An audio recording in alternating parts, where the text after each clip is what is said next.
नमस्ते, आप देख रहे हैं am selection point YouTube channel, जहां पर आपको करवाई जाती है सरकारी भर्ती परीक्षाओं की तैयारी। आज की क्लास में अपन पटवारी एग्ज़ाम 2025 जो कि 17 अगस्त 2025 को एग्ज़ाम हुआ था, उसके अंदर पूछे गए हिंदी के प्रश्नों को करेंगे, जो कि राजस्थान हाईकोर्ट चतुर्थ श्रेणी एग्जाम के लिए बहुत ही ज़्यादा इंपॉर्टेंट है। 17 अगस्त को हुआ था पेपर, उसके अंदर एक फर्स्ट पारी में हुआ था, एक सेकेंड पारी में हुआ था। तो फर्स्ट पारी वाला पेपर आज अपन देखेंगे। तो चलो शुरू करते हैं क्लास। पहला क्वेश्चन है, भार शब्द के अंदर प्रत्यय पूछा गया था। तो भार शब्द के अंदर कौन सा प्रत्यय है? अप्रत्यय है। ठीक है, अप्रत्यय है। और ये अपन को ध्यान रखना है कि भार शब्द जो है संस्कृत के अंदर जो है ब्री धातु होती है, उससे बना है। तो ब्री धातु से ए प्रत्यय जोड़ने पर बन जाता है भार। ठीक है, भार शब्द के अंदर कौन सा प्रत्यय होगा? ए प्रत्यय होगा। सेकंड क्वेश्चन है, निम्नलिखित में से शुद्ध वाक्य बताना है। तो ये चार ऑप्शन दे रखे थे।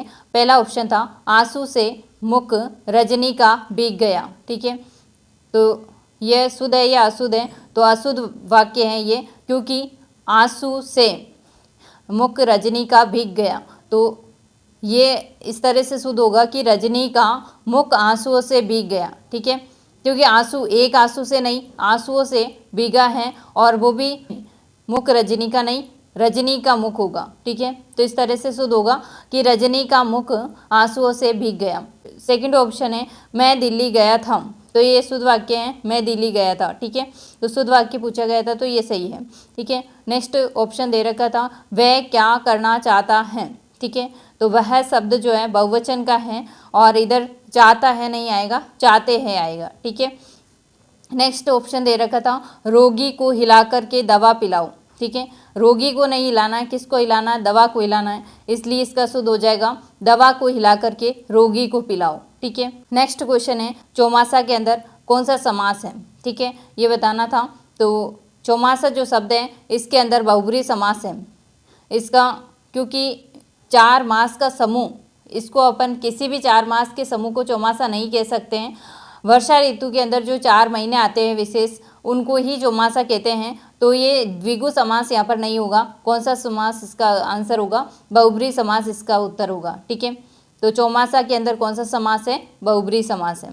नेक्स्ट क्वेश्चन है, उपजाऊ शब्द दे रखा था और इसका विलोम शब्द पूछा गया था। तो उपजाऊ शब्द का जो विलोम शब्द होगा वो होगा बंजर। ठीक है, नेक्स्ट क्वेश्चन है, पट और पट, ये शब्द युग में दे रखा था, इसका सही अर्थ पूछा गया था क्वेश्चन के अंदर। ये जो पट लिखा जाता है, इसका अर्थ होता है कपड़ा।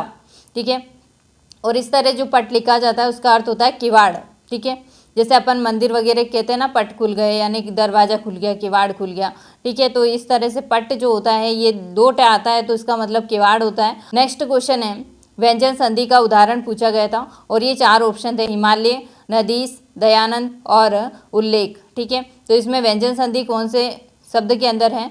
तो व्यंजन संधि का उदाहरण कौन सा है? जैसे हिम प्लस आले। ठीक है, तो हिमालय बनता है, तो ये तो व्यंजन संधि का नहीं है। ठीक है, स्वर संधि है, क्योंकि आगे भी स्वर है, पीछे भी स्वर है। तो मैंने जब संधि पढ़ाई थी, तब मैंने कहा था कि आगे भी स्वर हो, पीछे भी स्वर हो, तो स्वर संधि ही होती है। ठीक है, यहाँ पर भी नदी प्लस ईस में दोनों जगह क्या है? स्वर है, तो यहाँ पर भी स्वर संधि है। और दया प्लस आनंद, यहाँ पर भी आ है और इधर भी आ है, तो दोनों आ है, तो आ है तो मतलब स्वर है, तो इसमें भी स्वर संधि है। तो एक ही उदाहरण बच्चा है, उत प्लस लेख, तो उल्लेख जो है ये व्यंजन संधि का उदाहरण है। नेक्स्ट क्वेश्चन है, ये वाक्यांश दे रखा है कि जिसकी तुलना ना हो, इस वाक्यांश का एक शब्द बताना है। इसके लिए क्या होगा? तो जिसकी तुलना ना हो वो क्या कहलाता है? अतुलनीय कहलाता है। ठीक है, नेक्स्ट क्वेश्चन है कि दादा बड़ा ना भैया, सबसे बड़ा रुपया, इस लोकोक्ति का सही अर्थ पहचानना है। तो इसके अंदर इसका सही अर्थ ये होगा कि रुपया ही सब कुछ है। नेक्स्ट क्वेश्चन है, इस मुहावरे का सही अर्थ बताना था, हवा हो जाना। ठीक है, हवा हो जाना यानी भाग जाना। नेक्स्ट क्वेश्चन है, रिमाइंडर शब्द जो है, इसका पारिभाषिक शब्द क्या होगा? वो है अनुस्मारक। नेक्स्ट क्वेश्चन है, गृह शब्द का पर्यायवाची शब्द कौन सा नहीं है? ये 4 ऑप्शन थे, नक्षत्र, भवन, आल्य और घर। ठीक है, तो गृह इस तरह से लिखा जाता है ना, तो इसका मतलब होता है घर। ठीक है, घर को अपन आल्य भी कहते हैं, आल्य या भवन भी कह सकते हैं। नक्षत्र, इसके लिए तो इस तरह से ग्रह लिखा जाता है, वो होगा इसका पर्यायवाची, ना कि ये वाला है। नेक्स्ट क्वेश्चन है, शुद्ध शब्द पहचानना है। तो शुद्ध शब्द कौन सा होगा? तो यहाँ पर जो 4 ऑप्शन थे, उसके अंदर ऋषि जो शब्द है, ये शुद्ध लिखा हुआ था। ऋषि जो है इस प्रकार से लिखा जाता है। ये थे पटवारी एग्जाम के फर्स्ट पारी के अंदर पूछे गए हिंदी के क्वेश्चन। तो ये राजस्थान हाईकोर्ट चतुर्थ श्रेणी एग्जाम में बहुत ही ज़्यादा इंपॉर्टेंट है, आप इनको भी याद करना। इनमें से कोई क्वेश्चन जो है रिपीट भी हो सकता है। तो मिलते हैं नेक्स्ट क्लास में, तब तक के लिए जय हिंद जय भारत।